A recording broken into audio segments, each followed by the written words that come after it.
for now, I give up on trying to do the origin story of Argo. I just can't. I just not quite.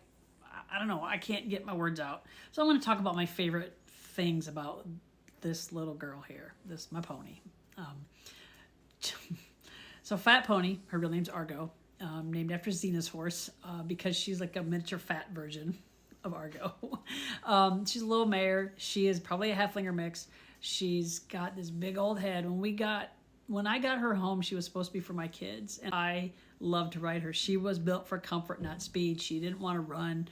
She has these big old pancake feet, which means a couple things. They were always healthy, happy hooves, easy to trim. My farrier always said how great they were.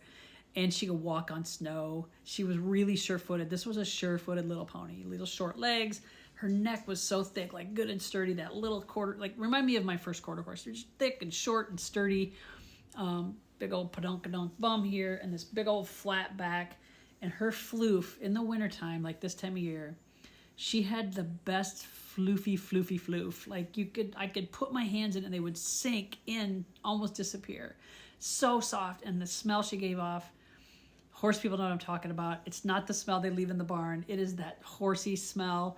It was so, and it was better than a puppy. So I could jump on her in the winter. It was my favorite thing to do, was to go out in this kind of weather with the snow. And this is right before I think I was getting the bridle. And I used just a hackmore, a halter on her. And this was oh man, here we go.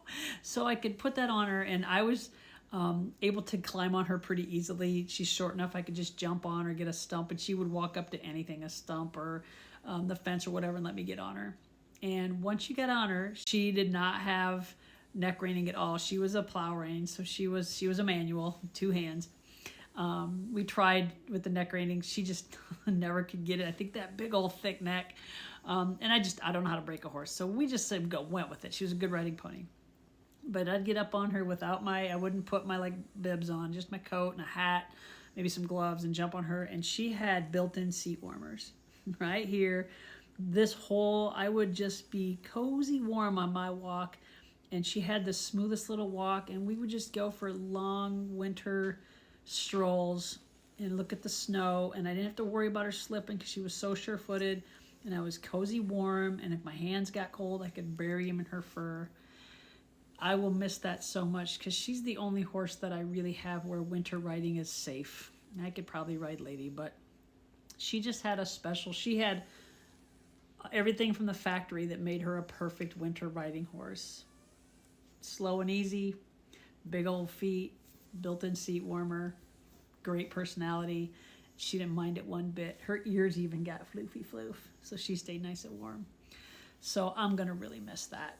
I love that little pony for all the temperament reasons and all the quirks that she had, which means she was she was the hardest of my horses to catch, meaning that she wouldn't come running like the rest of them. I had to walk up to her. She would sometimes run away a little bit, a couple times, and finally she would just give in.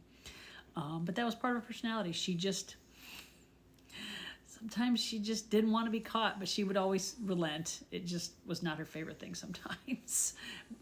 Food would usually do it because you got to keep up this girlish figure.